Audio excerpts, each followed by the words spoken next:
spinning this dope one baby. COD, double up, hands on the Kimbo, the clip on the extendo, the stick that I'm clutching in a kendo. Count to 3, then I ring the bell, make them hands get the race. The cadence so raw, bro, the mic flow on nitro, it bang like some thunder, it's no wonder they be praised. The necklace on Tundra, you reaching it up 6 feet, I put them in a pack on a Lundra, I'm blazed.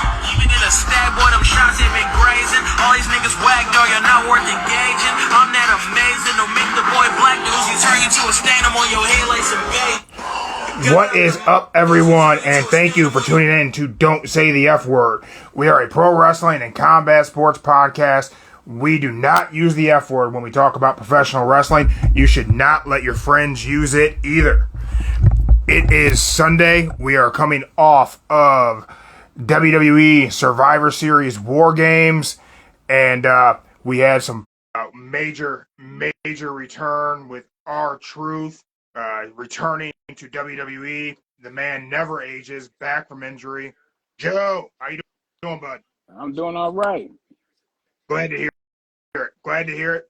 Could you believe it? R-Truth came back. That's what I was waiting for all day. R-Truth. Yeah. I don't know how they kept that a secret. I'm glad I was wearing my Chicago Bullet Club hat for the return of R-Truth. Mm-hmm. I don't know. Did anything else major happen last night? Well, like you said, your Chicago Bull Club hat. Hint, hint. Yeah.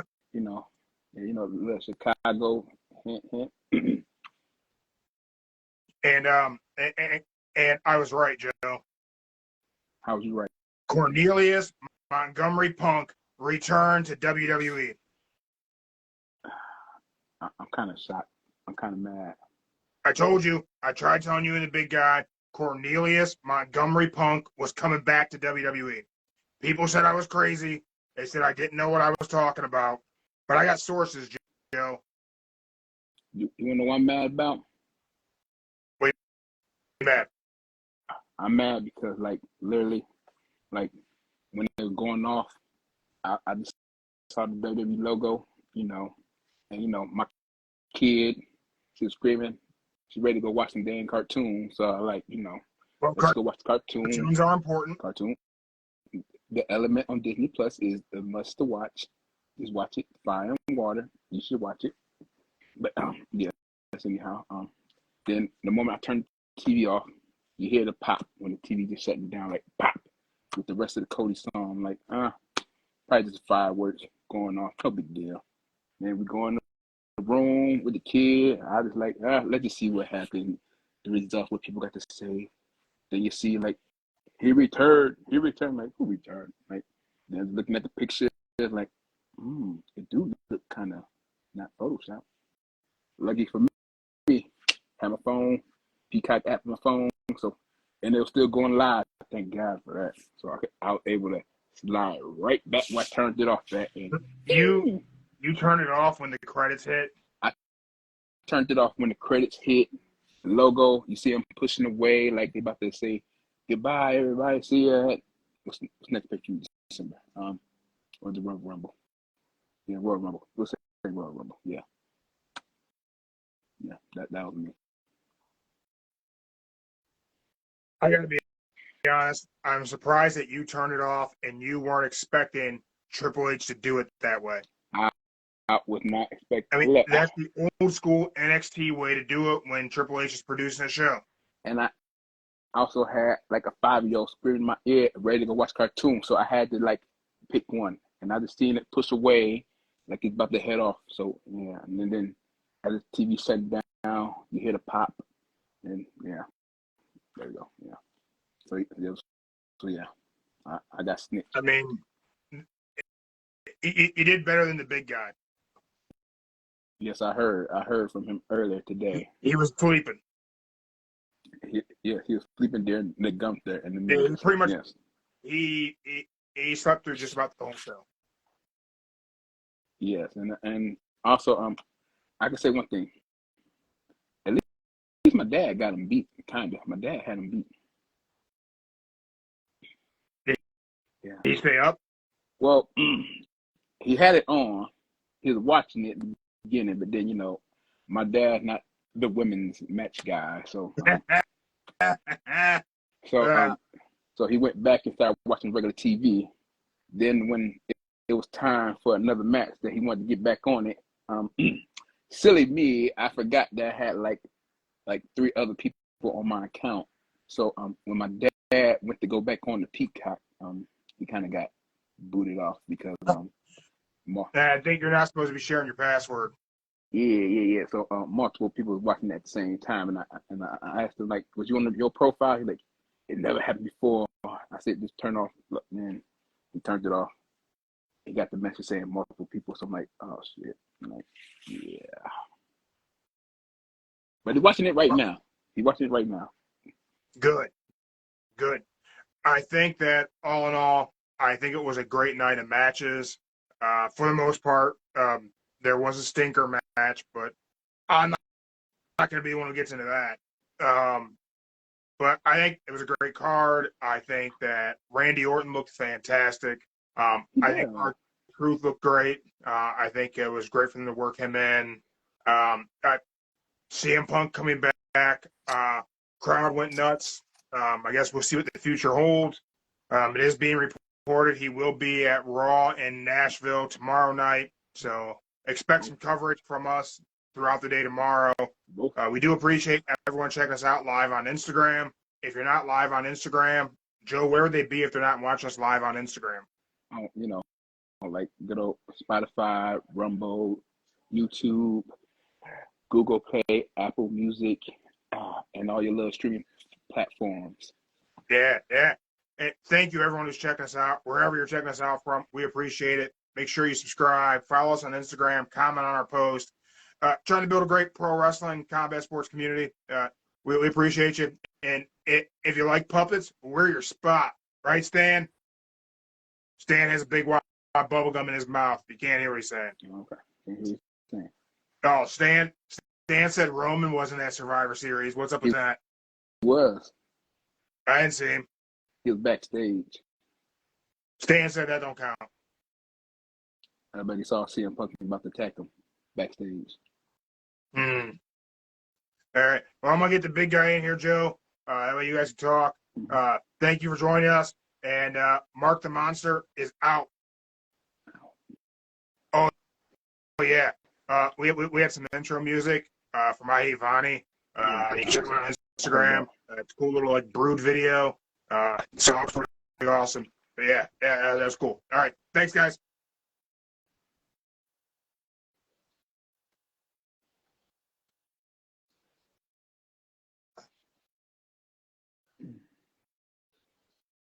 Yes.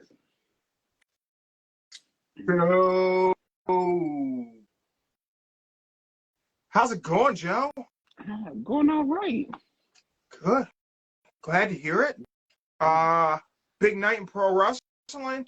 Let's go ahead. Let's talk about that 3-hour AEW collision from Pittsburgh, Pennsylvania. I kind of missed that. Oh. Yeah. Did something else happen? Survivor Series. Oh, so you weren't watching Collision? I was not watching Collision. Nope. Survivor Series. I can't. It's the big 4. I can't miss it. You know, I'm the guy who says that ratings don't matter, and they really don't. But, man, there ain't no way they got good ratings last night, right? Not if they was up past 10:59. Didn't watch Collision last night. I still haven't watched it this morning. Haven't even caught up on what even took place. The day has been filled with one thing. The return. Yeah. Cornelius Montague Punk. Yeah. Never say never, right? I'm still kind of upset that I was wrong, but it's okay. I was wrong. You know, man, I was back and forth so much.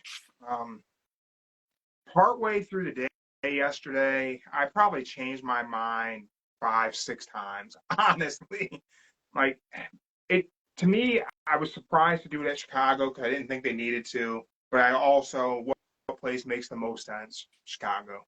Can only imagine how many millions of views it got. You got Redline Radio. commented, he told us so. Yeah, he did. We told us so too, but it seemed like madness, didn't it? It seemed like that couldn't happen. I mean, it almost was like similar to the Bray Wyatt return with the whole skit like that, but it just happened like pow. You heard the pop. I heard the pop. TV shut down. Me and the kid went in the room and started watching cartoons. Yeah. It was just like you're looking at the logo. You see it on there for like a brief time frame, like they always do it. Yeah, I'm just like, ain't nothing happening. The kid is screaming, "It's over. Let's go watch cartoons now, Daddy." I'm like, "You're right."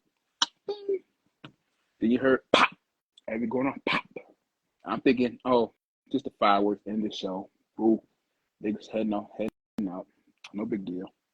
As we in the room, watching cartoons, I just like, let's just see what the world and Facebook's saying about the Survivor Series. Then you see the picture. I'm like, that don't look Photoshop. Then you scroll up to another one. Like, you really back? Like back to back, you see it like 3 different reference sites that I follow on Facebook. Showing that picture, I'm like, oh hell no. So then, hurry up. I just luckily it was still going live, so I was able to get back to the last spot where it stopped. Then had instead of fast forwarding through the whole thing. Ding. Seen it. There it was. The music hit. I'm like, Dave from Redline Radio saying that Seth was about to whoop CM Punk's ass. That's a work. it's what? That's 100% a work. They're building up toward their match. I would imagine they're going to have maybe a match at Rumble and then do a follow-up at Mania would be my guess. I don't imagine they're going to drag out the first confrontation all the way till Mania unless they have them go in different directions for Rumble. And then, Seth isn't going to be in the Rumble match. Nah. Dave's saying not a work, real life beef. Seth may not like Punk, but that was a work. That whole thing after that was totally building toward the angle. Okay. From what I read all rest of the day and heard all rest of the day, refs and all the writers didn't know, but the main one, the final, if you want to say the final 10 in the match, they knew as they were going out that CM Punk was going to be there. That makes sense to me. It makes sense that Triple H would tell the final 10, the main event folks. A lot's being made of the clip of Seth that it's legit beef. I don't think so. I think it's just building toward the program of those two. That program should be one of our followers, Alex, said that should be a generational matchup and feud. CM Punk and Seth Rollins. I say it could be. It could be very special. If big if CM Punk can stay healthy, and Seth with his back, you have some variables there. Punk is fragile. Seth essentially has a broken back. So hopefully they'll both be healthy and can put together a good program that takes us from now until Mania. Would be great. Hey, hold on. Great. I just got what to say. Even if you did go back and watch the interview with Triple H, you do know Triple H is a professional at this. He knows how to manipulate everybody's mind, even all of us. He's a worker. I watched the post. I watched the presser. I heard Mark tell you that I fell asleep. Yeah, I fell asleep. I don't know. I keep waking up early. I worked yesterday. I fell asleep. I got up this morning. I watched the pay-per-view. I didn't look at anything. I didn't ruin it for myself. I watched it in its entirety. I thought it was, as I was watching it, I felt like I knew Punk was going to be there. Earlier in the day, yesterday, we shared the CM Punk signs were allowed in the crowd. They didn't take them away. And as I was watching all the CM Punk chants, and I was watching the replay on Peacock. So normally, if they need to take stuff out of the crowd, they'll take it out and pipe in some crowd noise, and they left it all in. So I'm like, oh man, Punk's gonna show. They did the tease with Randy to make sure nobody left. They also put the women's War Game match on first to make sure nobody left. Because if that would have been anywhere near the main event, the arena would have emptied out. And the biggest tease of all, they had Rhea come out with the Money in the Bank and the referee. Yeah. It was really a well put together show, booked very well. But I don't want to solely talk about Punk because I think that's dominated so much of everything. The pay-per-view itself was really, really good. Randy got 10 more years in him, he said. 10 more years. I've seen, he said 10 more years. Yeah, new remix of his music. He signed multi-year. That RKO was dope in the main event. Yeah. I saw that. I'm like, nah, he got to do that. He got to look perfect to do that. I'm like, woo. Yeah, they had him up there. I'm like, there ain't no way this is going to be the setup for the RKO. And I'm like, Jesus. Man, what'd you think of the card? I would say, aside from the Punk return, the Randy return, the R-Truth return, what'd you think? There was only maybe one match that wasn't. It was okay, but not. It could have been better. But I'll give it a B. I'll give it a B. Just because that one match could have been way better. Which one match? The women's War Game. Yeah. I think that contributed to me falling asleep, honestly, because I fell asleep at the very beginning of Miz and Gunther, and that was a match I was very excited for. But that women's War Game match absolutely sucked. I knew it was going to be the opener, and I thought I'd given it enough time whenever I turned it on that it was going to be over, and they hadn't even gotten everybody in. I was like, man, I'm just going to watch something else. And my wife, sister was like, just watch it. That way you and Joe can talk about it. And I'm like, this sucks, man. Like, this is not a good match. It went downhill. I'm going to say it went downhill when it was Becky, Bayley, and Bianca, all three in the ring. After that, it went downhill. Then when Sky did the little flip with the trash can, it came back a little bit, but then it went downhill. So here's my thing with that spot. I'm pretty critical whenever AEW has 6 people huddle up together to catch someone for a big spot, and everyone loves to shit on the Young Bucks for being spot monkeys for doing that and have everybody group up so they can hit their big flippy thing. I don't know, man. Having eight people standing in the ring waiting to catch someone wearing a trash can as a hat, to me, that's not good.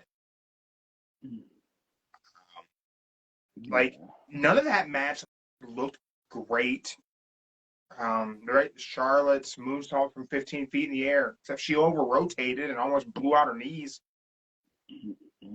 Like, these are all things that if I was watching one of the GCW cards that they throw on Fight TV, I'm also going to be critical of, but I'm at least going to say these aren't the top pro wrestlers in the world in their classification. Whereas I'm being told that these were the top pro wrestlers in their group in the world, and it sucked. It just wasn't. The end spot wasn't even good. I know. That was a bad way to end that match. It just didn't look good. The bump looked bad. The move looked bad. I can't lie. I was watching it, but at the same time, I was more entertained playing with my kid than watching the match. If that makes you feel better.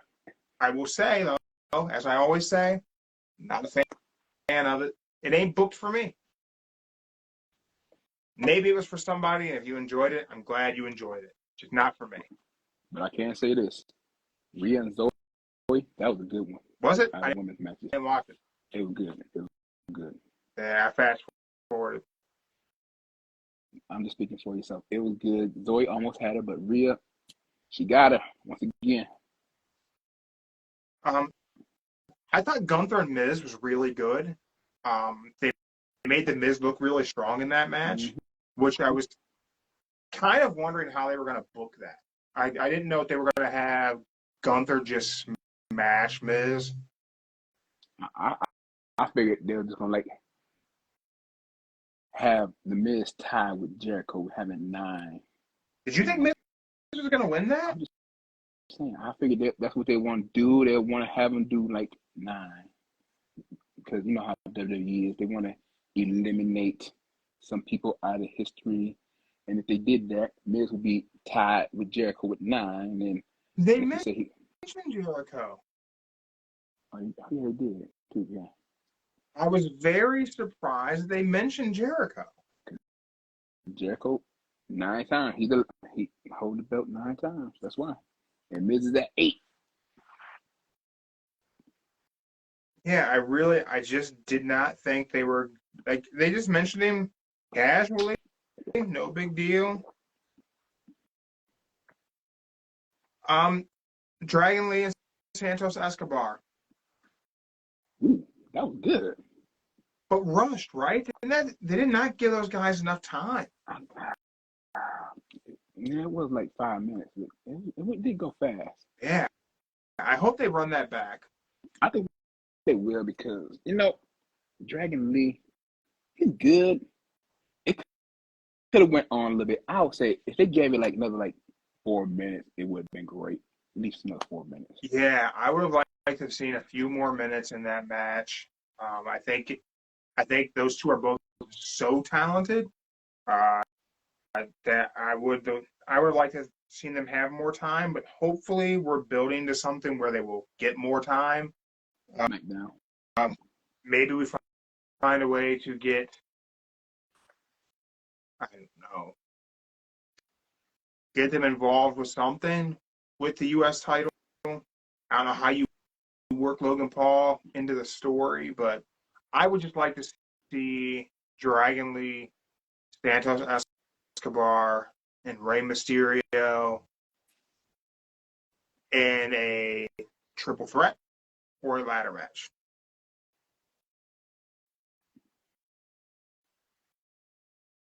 That'll sound better.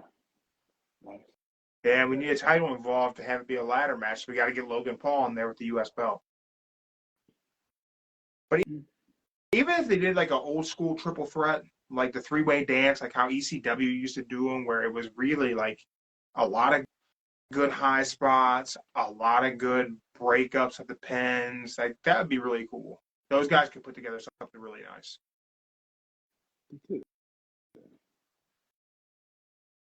Yeah, but it should have went longer. Now let's talk war games. Okay, War Games. I heard the best line last night at War Games from Michael What'd you Cole. This is the longest Dominic Mysterio been locked up. How about the fact that Dom hit the ring strong? I know. Hey, hate him or like him. He doing good. Being the heel. Yeah, I was wrong, man. Heel Dominic Mysterio is great. Mm-hmm. I was wrong. So, I mean, maybe I'm wrong about Jack Perry, too. Nah. I don't think I am either. Nah. Look, only thing I can say about Dom is just let him have his 3 words. That's it. That's all he can say the 3 loud little words. Crowd boo him, and he still be good. That's it. What's crazy is the crowd really is that loud for Dom. That's not getting piped in. I know. I know you really can't make that up. Even on live. What was it? Somebody on Twitter posted a video of him at an event with Dominic, but had the microphone in his hand and he talked. You couldn't even hear the guy who had the phone in his hand talking. You can't hear him. You heard everybody just boo. Yeah. Whenever we went, the boos were deafening. I can only imagine how it will be in December when we go to Raw. And now you've had another whole year of heat for Dom. Like, I can only imagine how deafening it'll be. I hope y'all just run to the store and get the little earplugs when he comes out. That's all. That's it. I thought the War Games match was put together very well. The men's War Game match. Yes, it was. But my thing I thought is, the dynamic between Drew and Damian Priest was really cool. So is it official? Damian Priest is the leader of Judgment Day? well, he said it in the interview that he was getting all heated at Seth Rollins that day over the Cody. It was one of them. He got heated because they kept saying Rhea was the real leader, so he just said he was the leader because out of anger, so they would shut up. But reality, there really is no leader in the Judgment Day. They are just like one cohesive. So Michael Cole kept calling him the leader. He was the one calling the shots in the shark cage. Who was going in and when? but my thing is, when it came to him and Drew, something must have happened in that time frame because they said this is not a part of the plan. So I think Drew was supposed to go in before Damian. Yeah. Then Drew stormed off after War Games. Mm-hmm. What do you make of that? Is that, I'm sure Dave and Redline Radio think that Drew stormed off because he's mad about CM Punk? It could be anything. Tell you the truth, it could be anything because they The said story is he stormed off, went to the back, slammed the door, grabbed his bag, and left. And also he left before Punk came out. Yeah. Didn't even stick around. So maybe he is mad about Punk. Maybe it's something else. He still hasn't signed a new contract yet. It could be anything. Making him mad right now. But one thing I do know, Orton was in great shape. I know he looked like, and his wife blew it for everybody because her notification on Instagram kept popping on like she went live. Really? Oh yeah. I follow her on Instagram. So about like at like 9:40 she went live. So yeah. That's how I knew Randy was still there. So yeah. That's funny. Mm-hmm. I thought Randy looked good, like you said. Afterwards, he said 10 more years. That seems crazy to think Randy Orton's got 10 more years in him. Oh, yeah, I think that 18 months rehabilitating. You know, doctors telling him like get in shape, get back to normal. If a doctor says you can go at least 10 more years, 10 years to max, 10 years it is. I think that Randy should be the guy to beat Seth Rollins. Randy.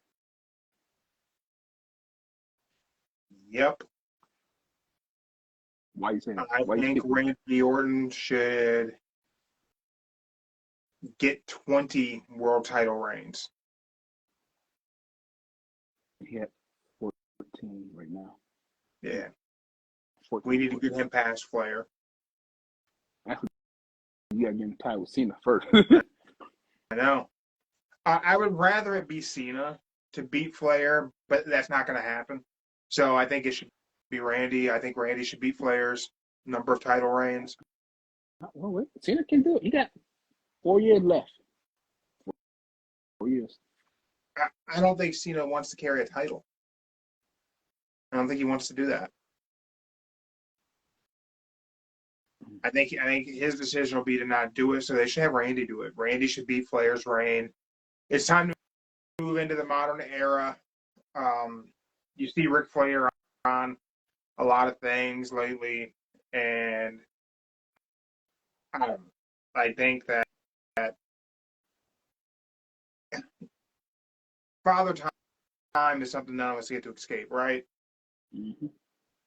If you're lucky, if you're fortunate, you get to become a senile old man. The problem is, as a pro wrestler, the level of Ric Flair, everybody still wants you to be the guy who led the horseman. He's not that guy. Mm-hmm. It's time to move the legacies into a modern era. I think Randy Orton should be the guy looked at as the most world title wins.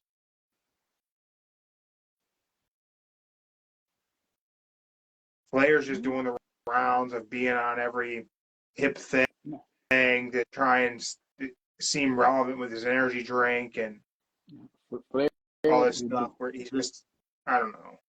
Flair it's just silly. What to do. Flair is doing what to do best. Finding a way to make millions to feed his chefs, maids, and all that stuff, and clean his house and he can drink it all away. I didn't try to energy drink. I respect everything the guy did in the business, but I don't know. You hear no stories about Ric Flair. He doesn't really seem like a great person. I mean, he just wants. I mean, what's he gonna do with AEW just because he signed the multiple deal? He's gonna. I mean, look at him. He walked down there like slower than like your grandma and the damn shopping cart pushing it down the hill, like So you mentioned AEW, and we talked a little about Punk's return, and I'm gonna say this, which will be contrary to what just about everybody else on the planet is saying. I think CM Punk returning to WWE could potentially be a great thing for AEW. Wow. I think now AEW needs to accept a very, very important fact. They are not WWE. And they need to stop trying to be. Because it's not what any of us wanted. Again, said it a million times. I'm an AEW fan. I'm an OG Bullet Club fan. Mm-hmm. I followed the Elite in Ring of Honor and New Japan. I was watching Being the Elite, which after we talked about it last week, how we haven't watched it in a while. Now they've stopped it. No more BTE as part of the Young Bucks' probable heel turn. So maybe we'll touch on that. But I'm an AEW fan, and what I wanted with the birth of AEW was what Cody, the Bucks, and Kenny set out to do: be an alternative to WWE, not to compete with WWE, not to compete with NXT, not to try and sign everyone who got released from WWE. Now it's time to focus on what they do. I see a bunch of things came up in my Facebook memories from my personal account yesterday of just some stuff I shared over the years, like things like where the Bucks were talking about it was in, I think it was 2020. I shared it that they're talking about that they're not sitting around watching the WWE's product and trying to compete with that.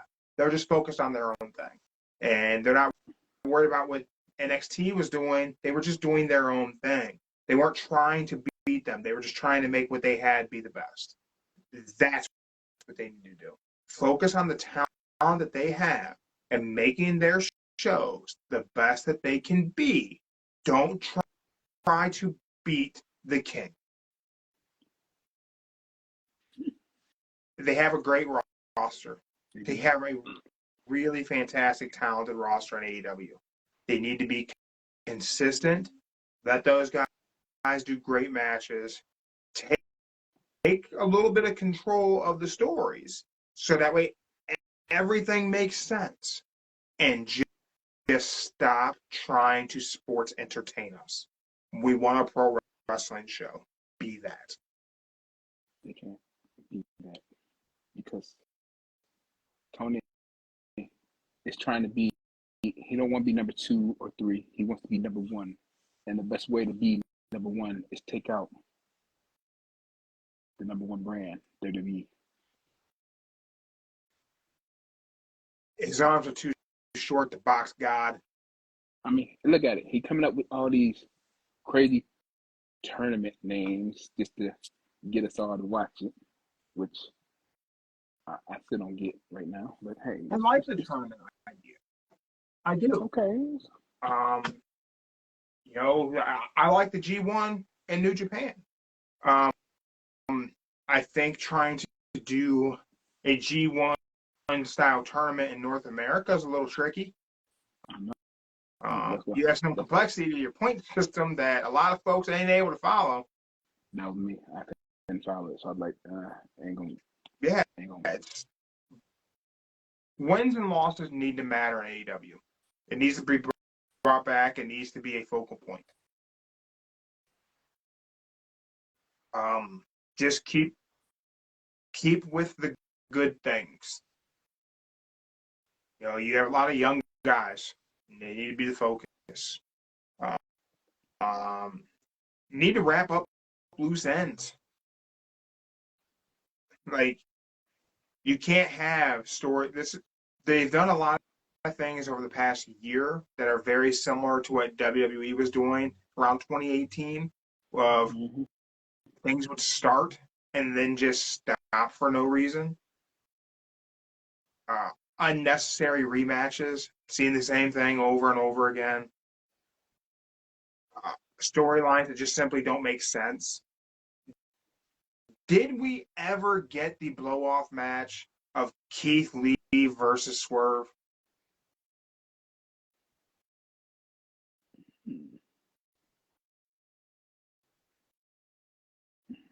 They fought in that little tag team match when he came back from whatever he was on. Keith Lee, yeah. So you have Swerve Strickland, a guy who should be the main event guy, should probably win the current tournament. What the hell is that thing called? It start with C. Continental Catastrophe. I don't know what it's called. Yeah. What the hell is that thing called? Hold on. It's a C constant something. That's all I know. That's why I said I got lost.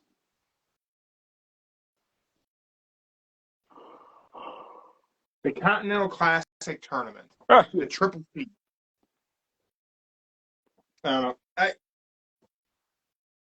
Swerve should win that because he should be like, after his match with Hangman, it should really catapult him a little bit.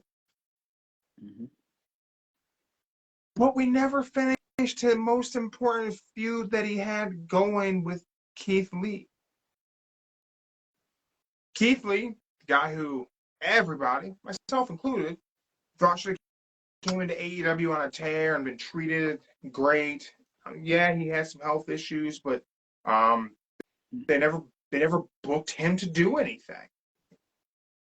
You know, him and Swerve, great tag team. They immediately started causing dissension in that tag team, though, which doesn't make a lot of sense to me. That's a very WWE thing to do. Then you split them up, and you never wrap that up for us. We never get a bow put on that. I mean, Swerve has created like 4 different factions since him and Keith Lee separated, which again, that's a problem. But you never finish the damn feud. Like, how do you never finish that? Why did it break up? What happened? Oh, he left that health issue. That's right. Yeah. But I do. I really think Punk going could be a good thing for AEW. Now we know Punk is not the guy in the devil mask. Yeah, that's a good one. Where I say they need to like make sure things are coherent and run well. That means Adam Cole is the guy in the devil mask. That's where this has to go. I don't know. I don't know if I think that's good. Why not? Did Adam Cole need to be the guy in the devil mask for the turn for the feud with MJF? No. But, right? It could have you- just happened. It could have you heard- barbershop windowed the whole thing. Like Mhm. it didn't need to be this long drawn out thing. That's now that it's not going to be CM Punk because wrestling fans work themselves into a shoot. Everyone's going to be disappointed on whatever the reveal is. You know who the real is, right? Who? Well, Perry? with the sources of everybody in the internet world, they recognize the laugh. And yes, it is Jack Perry. The internet world talked. They went through, they rewinded it over and over. And some people say they could tell it's the Jack Perry laugh. I mean, here's one thing great about Jack Perry, which I don't think you've heard me say something great about Jack Perry other than I liked him as Jungle Boy with Luchasaurus. But here's something very fantastic about Jack Perry. Thanks to Jack Perry, we are going to get Seth Rollins versus CM Punk at WrestleMania 40. Or it could be at the Rumble. Or at Rumble, or at both. But Either way you go. Thank you, Jack Perry, for getting CM Punk back in WWE, which, on a side note, I think that was his plan all along. Maybe. So, if you rewind the clock and we go back to 2018, All In was in Chicago, 10,000 people, big deal, right? Cody and the Bucks were putting it out there trying to get every wrestler to be All In. Anyone who wasn't signed, anyone who wanted out of their contract, trying to get everyone to be part of that show. They wanted Punk. No secret that they wanted Punk. When they launched AEW, they wanted Punk. No secret that they wanted Punk. Along the way, Punk said some disparaging things about how they tried to sign him and there was no real offer. They sent text messages, yada yada. Somewhere along the way, I think it was in like 2020, Cody put it out there in an interview where somebody asked about Punk, and he said, "I truly believe he's just going to go back to WWE." Then he ended up on that WWE backstage show, which, yep, that was a Fox. So it wasn't a WWE contract. It was a Fox deal. And he played it off like that. And then he goes to AEW, does all this stuff at the press conference. And I think what he did at the first press conference, I truly think he was trying to get fired then.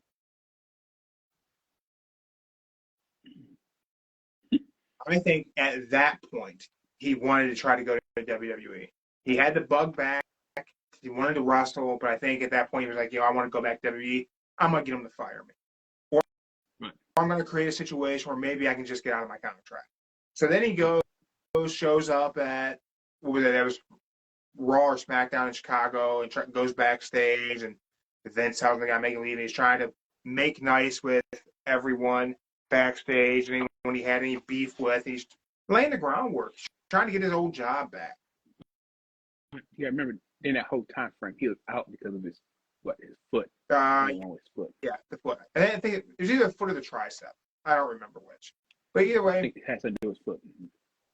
Goes to the competition to hang out backstage and talk to people, which probably should have gotten him fired. Like, in hindsight, Tony Khan should have fired him then. What the hell are you doing backstage at a WWE show when you work for me? And your whole shtick, your whole thing is that you hate WWE. that would mean if Tony could fire him from going to WWE show, he would probably have to fire everybody else who goes to a TNA or New Japan or anything like that. Different though. They're totally different because like other people who go to WWE shows, like Ricky Starks went with Cody. Well, he was there with his friend. Mm-hmm. Nothing led us to believe CM Punk had any friends in WWE at that time. There wasn't a soul in WWE going, yeah, me and Phil, we're cool. He should stop by sometime. I'm sure Paul wants to see him. Nobody said. Kofi. That's the boy. Yes.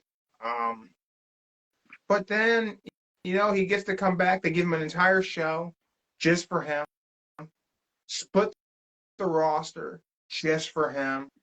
He gets to carry around a world title just for him.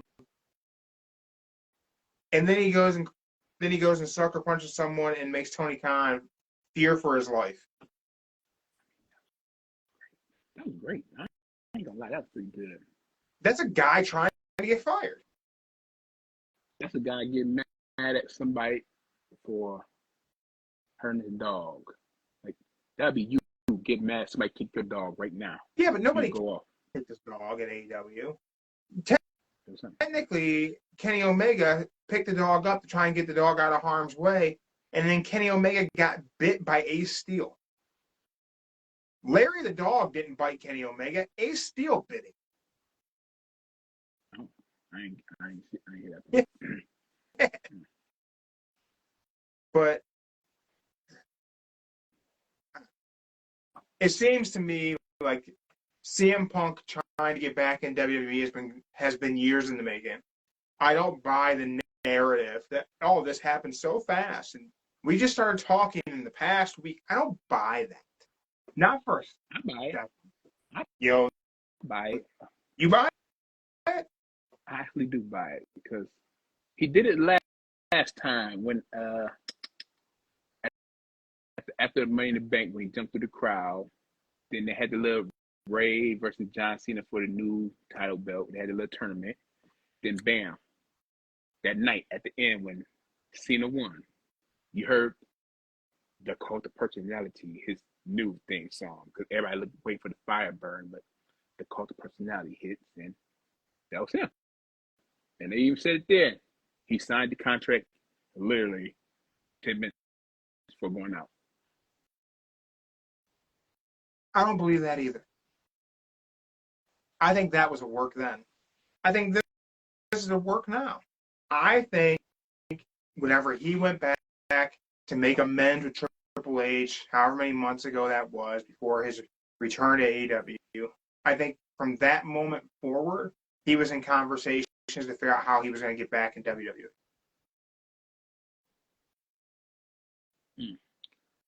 So you saying that Triple H would be okay knowing that you knocked out co-workers just to get fired, just come back?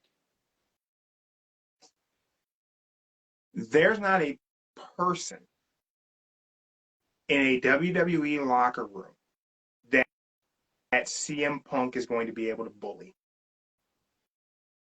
Not a soul. What's he going to do? Is he going to come up and start a fight with Roman Reigns? Is CM Punk going to try and give Drew McIntyre a noogie? He's not going to be able to act like that.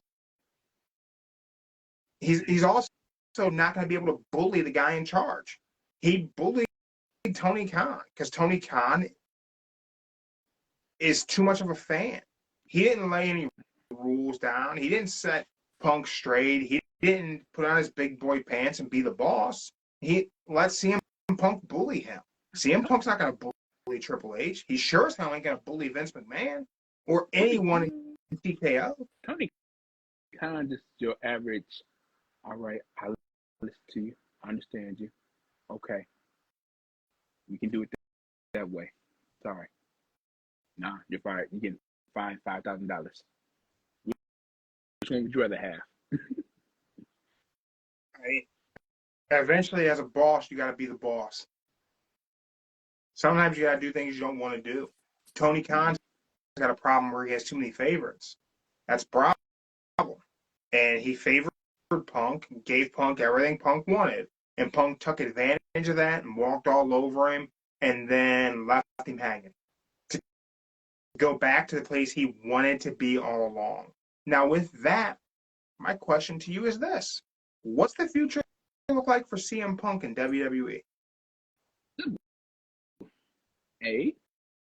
Well, from what I heard, he has a contract as Brock and Roman, so he could just limited time, limited schedule. You know, he got one of them contracts, but multi-year.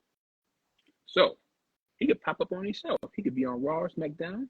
He could have a match that is supposed to be surprised at Rumble where he shows up, but since it was in Chicago, you know, you gotta make the crowd, the hometown hero, be happy. So he did there instead. So if it does go out right, he either has a match at Rumble, or he finally gets that one dream match that he just wants. He just wants one thing. He just wants to headline WrestleMania one time. That's it. So it could be Saturday night. I don't know about night 2, but Sunday night. But it could be Saturday night. He headlined WrestleMania. Do you think they put the world title on CM Punk? Nah, I don't think they want part-timers that much holding the belt. Do you think he'll be part-time? Is that what it is? It's a part-time deal? He's not full-time? He got a deal, what they said, like Roman and Brock. He got one of them deals. Will CM Punk be a face or a heel?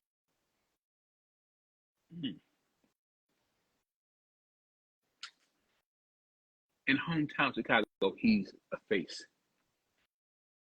Tomorrow night, he probably gonna be a face that everybody, like the poor guy at AEW cried his eyes out. Poor guy, I feel bad for him. But tomorrow he's gonna be a face.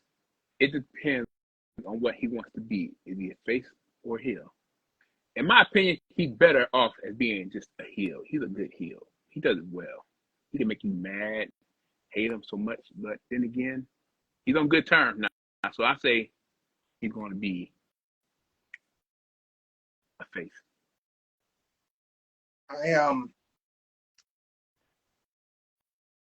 I agree. He's definitely a very good heel. He's very, very, very good at being unlikable. I feel like we just had this conversation with him being at AEW of me asking, is he a heel or a face? And my suggestion was it should be like Bret Hart in Canada. In Chicago, everybody's loving CM Punk. You're the best and we love you. Oh, you're so great. And then he should be a complete heel everywhere else. I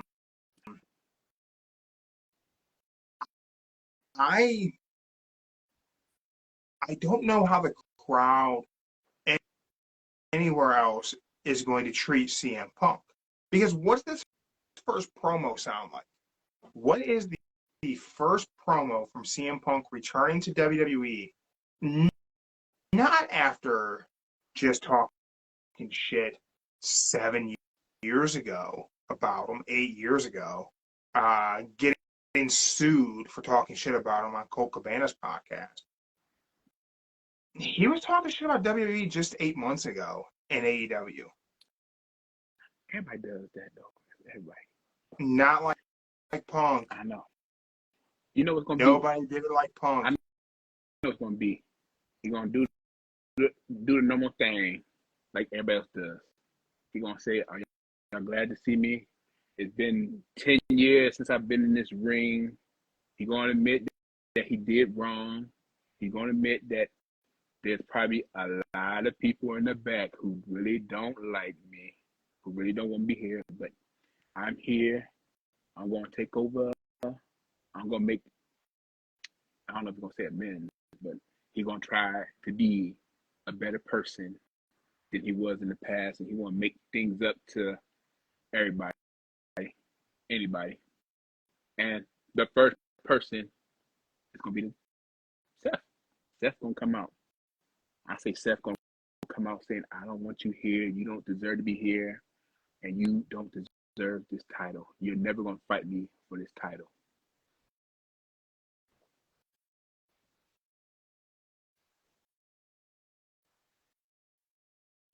Can I book this?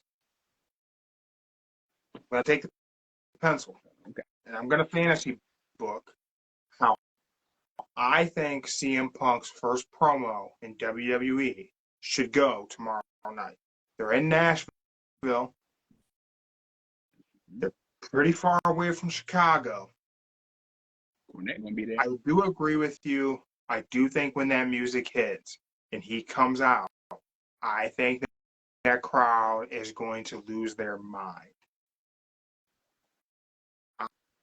I think you go ahead and you let that happen. You let that pop. Kick the show off with CM Punk. I'm producing this. I'm creative. I'm starting it off with Punk. We're going to hit that music. He's going to come out. Man, he can hit all four corners. That's fine. He can do the pose. Give him the microphone. Let him set Indian style.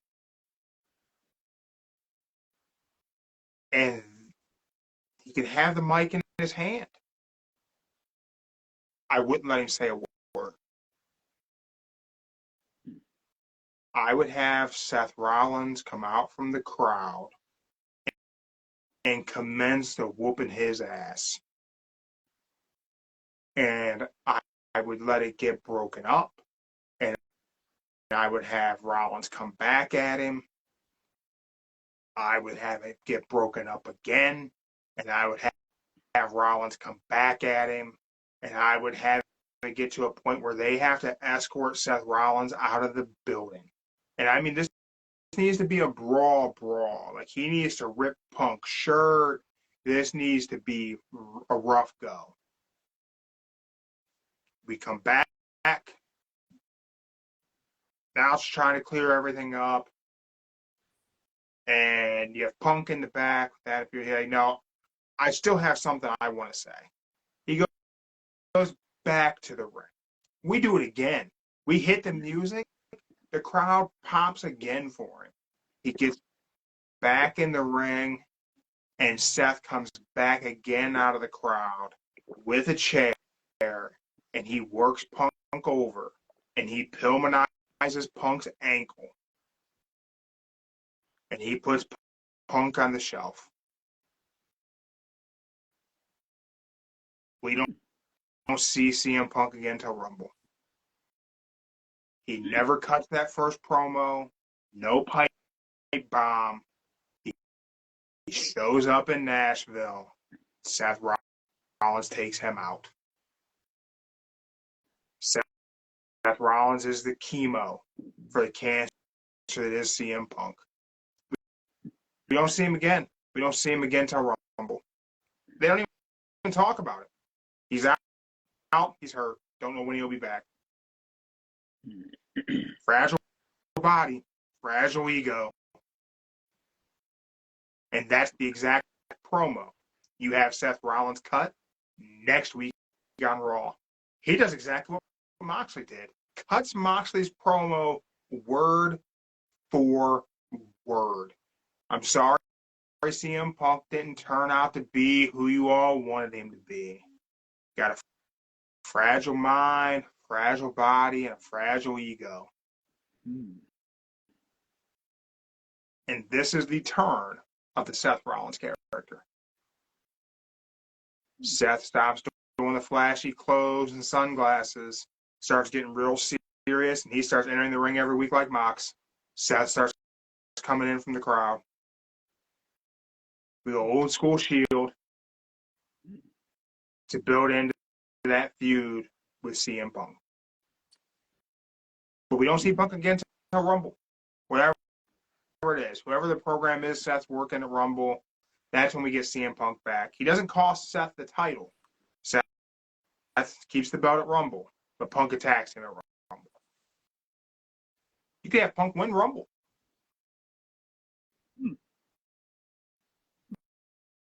Then Cody can win Elimination Chamber to fight Roman. Because Cody can't win Rumble again. Can't do that again.